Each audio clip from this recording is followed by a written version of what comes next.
subscribe to our channel and press the bell icon. طلباء طالبات سر عبدالستار خان اس YouTube channel میں آپ تمام کا استقبال ہے۔ 9th جغرافی پری ٹیسٹ 2022 کا پری ٹیسٹ ہے، جغرافیہ 9ویں جماعت۔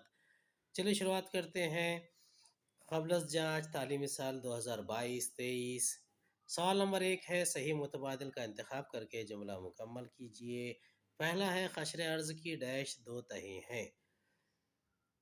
اس کا صحیح جواب ہے بر اعظمی اور بحر اعظمی غلاف۔ دوسرا ہے، ریگستانی خطے میں ڈیش کم ہونے کی وجہ سے ہوا خشک ہوتی ہے۔ اس کا صحیح جواب ہے اضافی رطوبت۔ تیسرا ہے، بحری روں کے قریب ساحلی علاقوں پر درج ذیل میں سے ڈیش عامل کا اثر ہوتا ہے۔ اس کا صحیح جواب ہے سیارتی ہوائیں۔ چوتھا ہے، صنعتی ترقی پر درج ذیل میں سے ڈیش عامل اثر انداز نہیں ہوتا۔ اس کا صحیح جواب ہے ہوا۔ پانچواں ہے، زمین کی محوری گردش کے لیے 24 گھنٹے درکار ہوتے ہیں۔ 1 گھنٹے میں زمین کے 15 طول البلد سورج کے سامنے سے گزرتے ہیں۔ سوال نمبر 2 ہے، صاف ستھری شکلیں بنا کر نامزد کیجیے۔ الف، زمین کے اندرونی حصے کی شکل بنا کر اسے نامزد کیجیے۔ اس کا جواب ہے، زمین کا اندرونی حصہ ہے وسطی خول چٹانی کرہ، بیرونی مغز مائع حالت، اندرونی مغز ٹھوس حالت، زمین کا مرکز۔ دوسرا ہے، زمین کے اندرونی حصے کی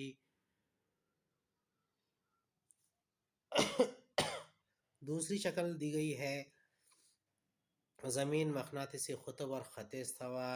ابھی جغرافیہ خط استوا، مقناطیس اور خط استوا کا اور جغرافیہ محور دکھایا گیا ہے۔ اگلا ہے سوال نمبر 3، جغرافیہ وجوہات لکھیے۔ کوئی 3 زمین کے اندرونی حصے میں فرق پایا جاتا ہے۔ اس کا جواب ہے، پہلا نقطہ ہے، زمین کے اندرون میں قشر ارض و وسطی خول اور مغز کی 3 تہوں میں پائے جانے والے بنیادی عناصر معدنیات، درجہ حرارت اور دباؤ میں اختلاف پایا جاتا ہے۔ دوسرا، زمین کے اندرون میں بر اعظمی غلاف اور بحر اعظمی غلاف، قشر ارض اور وسطی خول، بالا وسطی خول اور زیر وسطی خول، وسطی خول اور مغز، بیرونی مغز اور اندرونی مغز ایک دوسرے کو الگ کرنے والی تہیں ہیں۔ اس طرح زمین میں اندرون میں عدم تسلسل پایا جاتا ہے۔ دوسرا ہے، بادل ہوا میں تیرتے ہیں۔ اس کا جواب ہے، فضا میں زیادہ بلندی پر نہایت باریک آبی ذرات اور برف کے ذرات ہوا میں موجود گرد و غبار کے ذرات پر جمع ہو جاتے ہیں، جس سے بادل تیار ہوتے ہیں۔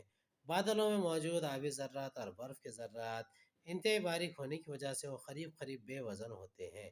اس وجہ سے بادل آسمان میں تیرتے ہیں۔ سمندری فرش کا مطالعہ انسان کے لیے مفید ہے۔ اس کا جواب ہے، سمندری فرش میں بڑے پیمانے پر معدنیات، بنیادی عناصر، چٹانیں، مٹی کے نہایت باریک ذرات پائے جاتے ہیں۔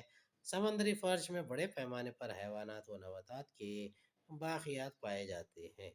معدنی دولت، حیوانی دولت، نباتات، آتش فشاں کا پھٹنا وغیرہ کا مطالعہ کرنے کے لیے سمندری فرش کی بناوٹ کا مطالعہ انسان کے لیے مفید ہے۔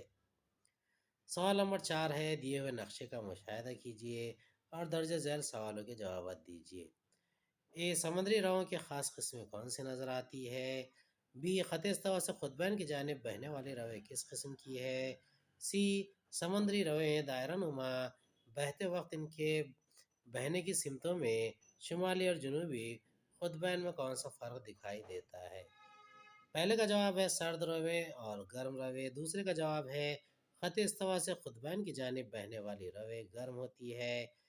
سی، شمالی نصف کرے میں گھڑی کی سمت میں اور جنوبی نصف کرے میں گھڑی کی مخالف سمت میں حرکت کریں گے۔ ڈی، جہاں دونوں رویں یکجا ہو جاتی ہیں وہاں خاص طور پر کیا اثر مرتب ہوتا ہے؟ ای، دونوں رویں یکجا ہونے والے ساحلی علاقوں کی بستیوں اور وہاں کے پیشوں میں کیا ربط ہوتا ہے؟ ڈی کا جواب ہے، جہاں یہ دونوں رویں یکجا ہوں گی وہاں گھنی دھند بن جائے گی۔ ای کا جواب ہے، جہاں یہ دونوں رویں یکجا ہوں گی وہاں گھنی انسانی بستیاں اور ماہی گیری کا پیشہ نظر آتا ہے۔ سوال نمبر 5 ہے، جوابات دیجیے کوئی ایک۔ پہلا ہے، سمندر کا پانی کن عوامل کی وجہ سے متحرک ہوتا ہے؟ اس کا جواب ہے، سمندری پانی کو حرکت کے لحاظ سے دو حصوں میں تقسیم کیا جاتا ہے۔ پہلا ہے سطح سمندر سے منفی 500 میٹر، دوسرا ہے منفی 500 میٹر سے زیادہ گہرا۔ سطح سمندر سے 500 میٹر گہرائی تک پانی کی اوپری تہہ مانی جاتی ہے۔ اتنی گہرائی تک سورج کی شعاعیں اور حرارت پہنچ سکتی ہے۔ پانی کی سطح پر سمندری پانی کی حرکت عموماً حرارت اور نمکینیت کی وجہ سے ہوتی ہے، اور سیاریاتی ہواؤں کی وجہ سے سمندری پانی کی حرکات کو رفتار حاصل ہوتی ہے۔ ہے دیہی زمین کے استعمال میں زراعت کیوں اہمیت رکھتی ہے؟ اس کا جواب ہے، بھارت کے دیہی علاقوں میں زیادہ تر لوگوں کا خاص پیشہ زراعت ہے۔ زراعت سے ملک کے لوگوں کی اناج کی ضرورت پوری ہوتی ہے۔ اسی کے ساتھ مختلف صنعتوں کے لیے کچا مال فراہم ہوتا ہے۔ دیہی علاقوں میں زیادہ سے زیادہ زمین کا استعمال زراعت کے لیے کیا جاتا ہے، اس لیے دیہی زمین کے استعمال میں زراعت اہمیت رکھتی ہے۔ امید ہے آپ کو ہمارا ویڈیو پسند آیا ہوگا۔ اگلے ویڈیو میں دوبارہ ملاقات ہوگی۔ خدا حافظ۔